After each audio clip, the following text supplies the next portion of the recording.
Before we start this video, we've got to update the injury report because it just came out, of course, after I filmed this preview video. But Avonte Maddox and Boston Scott are out. Now, we knew Boston Scott was going to be out, but Avonte Maddox, a little bit of a surprise. He's out with an ankle, which really sucks. My guess, and I don't know what they're going to do here, if they're going to play Josiah Scott or what, but I'm thinking maybe you move Chauncey Gardner-Johnson, let him play slot. He's done it before, and then put Kevon Wallace at safety, or you could put Josiah Scott at slot. There's some options the Eagles have, but it sucks. Avonte Maddox is out, but he is with an ankle. Boston Scott, he's out too. For the most part, I think everybody else is good to go. Now, with that said, let's start this video. Revenge tour is underway, and first, it was Jalen regular, he stinks. Then it was Woogie. This week, it is a guy we have to give respect to, Doug Pederson. It's Jaguars, Eagles, trying to stay undefeated, and let's go to 4-0.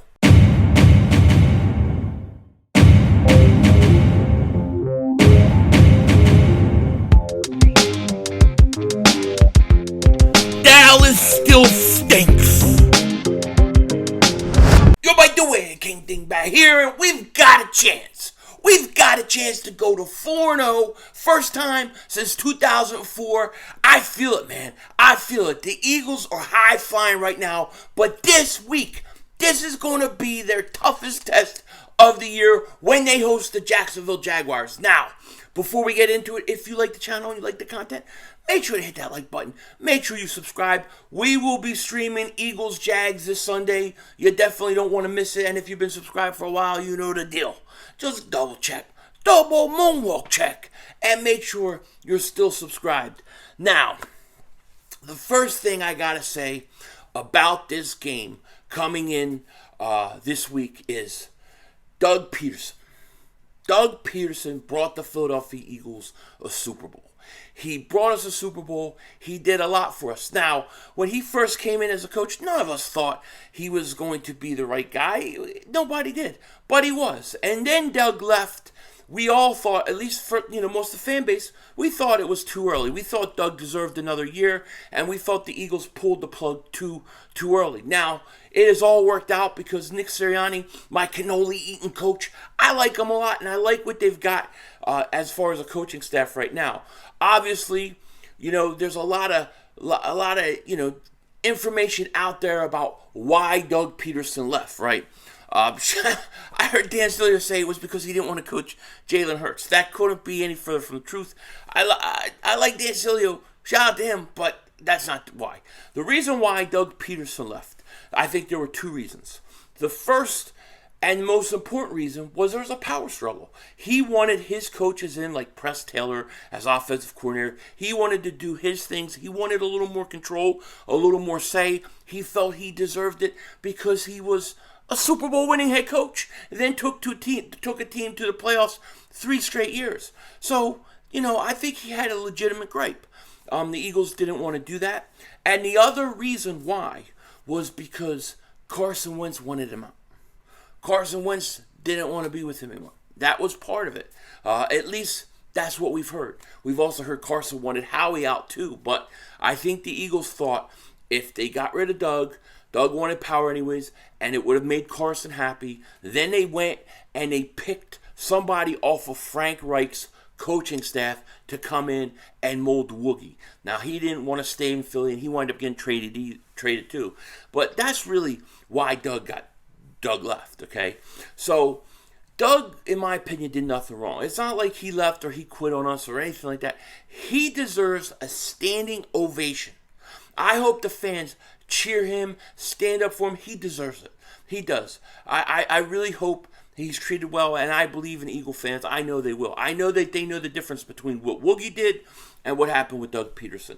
So Doug deserves a standing O. I think he'll get it. Class act. Great guy, great coach. And, I knew he would be the perfect fit for Jacksonville. Shout out to UCF Jaguar. Big Jaguar fan. But when they were looking to hire coaches, he said, would you do a video for me? Would you do a little segment about Doug Pederson, why he would be a good coach for the Jaguars? And he's done everything that I thought he would do, especially with Trevor Lawrence, okay? Now, in this game, you're coming in, the Eagles are 3-0, the Jaguars are 2-1. This is a good game. The Jaguars are a tougher team than people think. I think this year there are a couple teams where people are kind of crapping on, but they're better than you think. Jaguars, Detroit Lions. I think those teams are tougher teams than people realize. But, I mean, if you look at Jaguars last week, they go in and they beat a good Chargers team. Maybe Herbert's hurt. Maybe that has something to do with it. But they go in and they do a great job. And they do some really good things well. Okay, so if you look at their offense, right, look at Trevor Lawrence. One of the things that we remember Doug really liked, one of the things he liked that I think Carson didn't like, was Doug really was with the quick, short, fast passes. You don't have to go deep block, quick, short passes, those kind of things. That's why Foles had a lot of success under Doug Pederson. That's a big part of it. Carson, he liked to play hero ball. He wanted to run and gun. And, I don't know that fit Doug Pederson totally great. Frank Reich, and they made it work when Carson in 2017, but after that, they never went to it. But if you look at Trevor Lawrence, most of his passes, most of his completions, most of his damage are like under 16 yards or less. Okay, that's where he does most of his work. So you're going to get a lot of quick passes, a lot of short passes, and they're going to try to kill you by a million cuts, okay? He has been sacked twice all year, Trevor Lawrence, twice all year. So the offensive line has done a good job. And defensively, when you go up against Trevor Lawrence and you go up against them, you want to get pressure.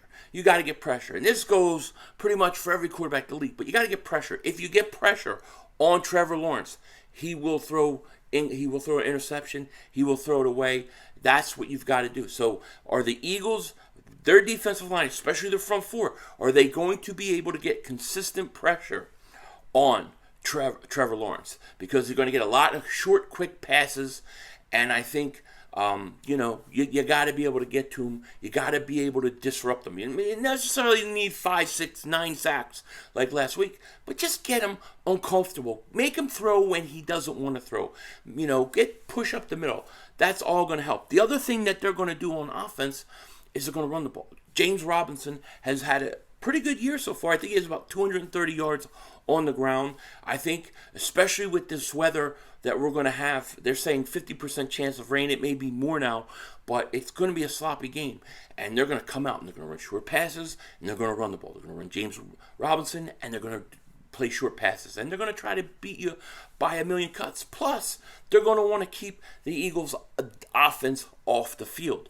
So that's going to be their plan. So you got to get pressure. You got to stop the run. You do those two things, you beat this Jaguars team. What the hell was that outside? Did you hear that? People mumbling. Sounded like somebody was gurgling water.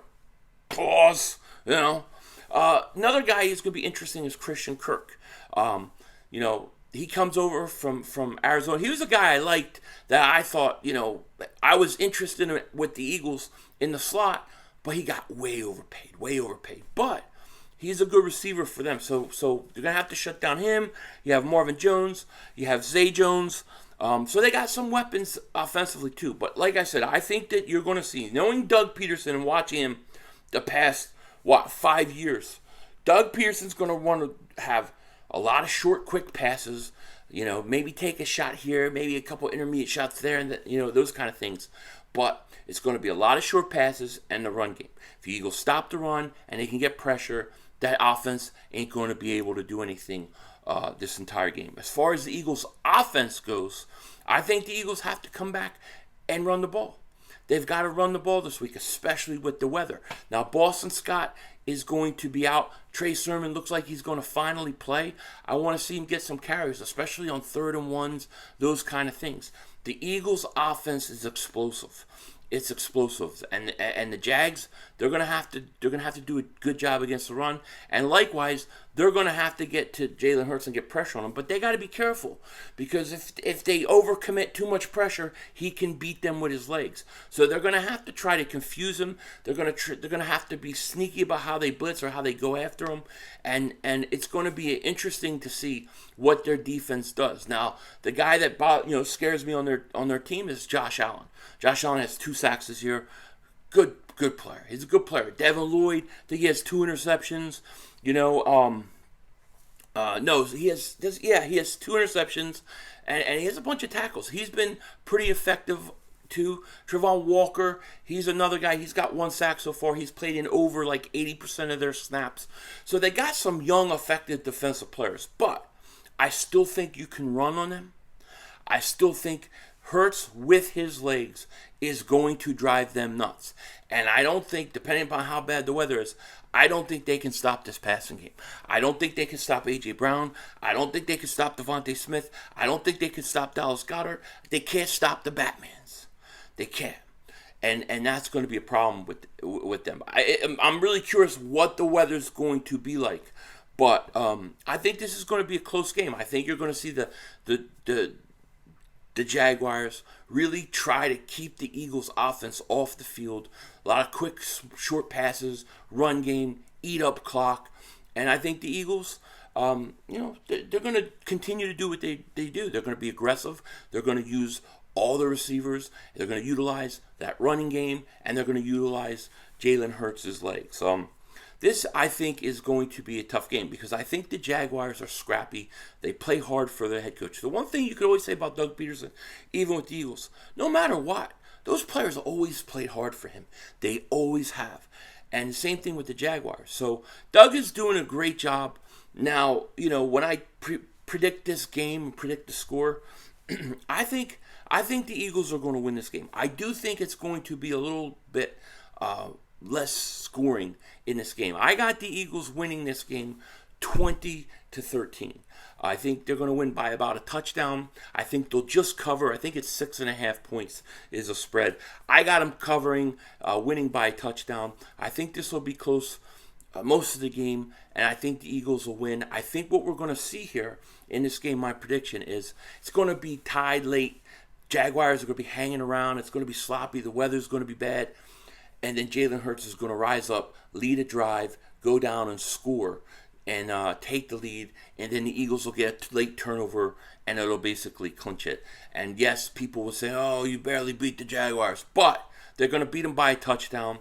And the Jaguars are a good team, and they're a tough team. So I think this will be a good win, getting the Eagles to 4-0. Now, as far as the rest of the NFC East goes, I like to talk about predictions on the NFC East too. First, let's talk about Chicago versus the Giants. I think the Giants will bounce back this week. I don't think Chicago's that good.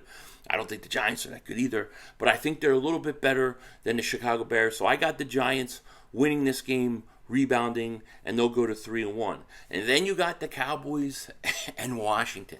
Now, Dallas is getting another home game. How about that? They get another home game. They've got 3 home games and 1 road game after this week. And the reason why it's important is because they don't have their quarterback. They don't have their starting quarterback. So they're getting all these home games, which is a break for Cooper Rush. Now they're going to have to play on the road later in the year, but Dak will be back. So it's a break for them. But Washington took a beating last week. 9 sacks. Carson was horrible. The team was horrible. They're going to be wearing their black jerseys, which they have. Their black jerseys with their black helmet, and then they got the numbers on the helmet. Why do you put the numbers on the helmet? Keep the W on the helmet. So stupid. They don't have a good name. They don't have good uniforms. They're stupid. All right? But I think that the Washington Commanders, after losing 2 straight and taking the beatings the way they did, go into Dallas, and they're going to upset the Cowboys. I think they beat the Cowboys. I think Carson Wentz outduels Cooper Rush. And I think he's going to light that defense up. I think the Washington Commanders win this game this week 27-17. That's what I think. I think that people are going to be shocked and surprised. It's going to be very interesting. With that said, remember, we will be streaming the game. Should be interesting. Take care. Talk to you later, of course. Don't be a dingbat. Remember, it's how we vision. We're all just living in it.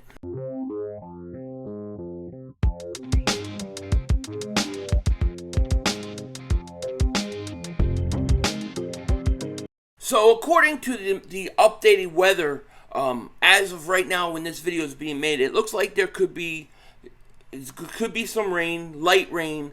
But what's interesting is it looks like you may be having 13-mile-an-hour winds out of the northeast. if that's the case, it could make passing a little more difficult than usual. Not too bad, but it's going to be interesting. This is going to be probably a sloppy game. And hey, look, it's football weather, and the Eagles, I think they use the run game a lot more. With that said, Denzel Washington out.